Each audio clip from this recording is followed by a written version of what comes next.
Assalamualaikum warahmatullahi wabarakatuh. Pada kesempatan kali ini saya akan menjelaskan mengenai percobaan Franz Hertz.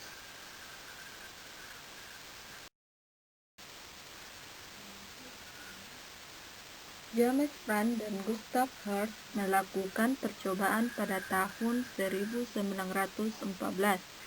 yang menunjukkan keberadaan keadaan tereksitasi dalam atom merkuri.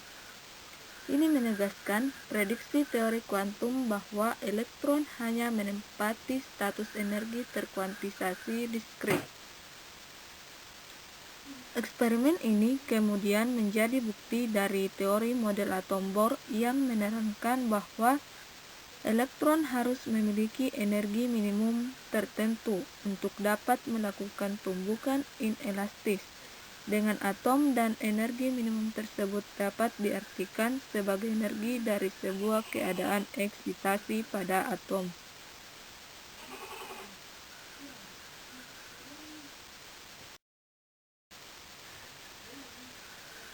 Pada percobaannya, James Franz dan Gustav Hertz menembaki uap merkuri dengan elektron yang energinya diketahui. Skema percobaan yang dilakukan dapat dilihat pada gambar. Beda tegangan fenol dipasang di antara kisi G1 dan G2, sehingga tiap elektron yang mempunyai energi lebih besar dari harga minimum tertentu memberi kontribusi pada arus I0 juga membesar. Pada tabung yang digunakan pada percobaan, tekanan udaranya lebih rendah dari tekanan udara ruangan, sehingga elektron di dalam tabung dapat menumbuk atom merkuri tanpa adanya kehilangan energi atau bersifat elastis sempurna. Cara agar tumbukan itu menjadi tumbukan inelastis adalah dengan cara menambah besar energi penumbuk hingga mencapai nilai tertentu sampai atom merkuri melakukan transisi dari keadaan dasar menuju keadaan tereksitasi. Menurut percobaan Franz Hertz ini, saat energi elektron telah mencapai harga tertentu, elektron akan menumbuk merkuri secara inelastis, sehingga energinya diserap oleh atom merkuri dan elektron penumbuk akan memantul dengan energi yang sangat kecil.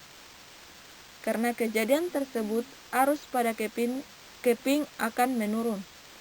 Kemudian, seiring dengan pembesaran tegangan arus pada keping akan naik kembali, dan pada saat terjadi tumbukan akan menurun kembali.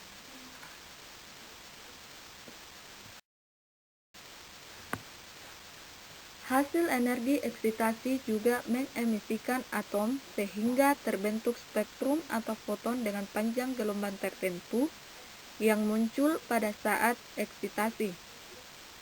Jarak antara dua puncak yang berdekatan merupakan besarnya tegangan eksitasi atom. Besarnya energi eksitasi atom merupakan perkalian muatan listrik elektron dengan tegangan eksitasinya, atau dengan persamaan E sama dengan E kali V. Energi ini digunakan untuk bereksitasi ke tingkat energi yang lebih tinggi, dan kemudian tereksitasi kembali dengan memancarkan foton yang memiliki panjang gelombang atau simbol lambda, sehingga lambda sama dengan Hc per E kali V.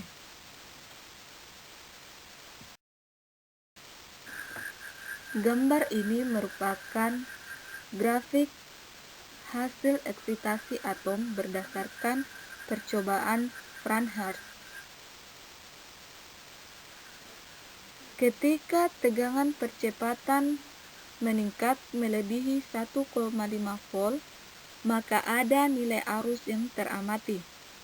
Intensitas meningkat karena bertambahnya tegangan sampai ambang tertentu, di mana timbul titik turun yang tajam.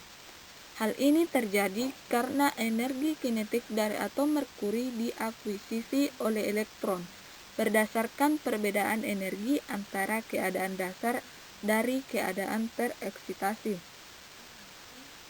Jika energi elektron dalam berkas kurang dari pemisahan energi keadaan tereksitasi pertama, maka tidak ada energi yang dialihkan dengan tumbukan elastis. Jika energi sama dengan atau lebih besar dari pemisahan, maka energi diserap oleh elektron menuju keadaan eksitasi dan terjadi tumbukan tidak elastis.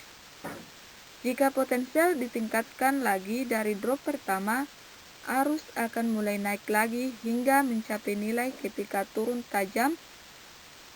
Ketika turun tajam lagi, maka elektron mengalami dua tumbukan inelastis.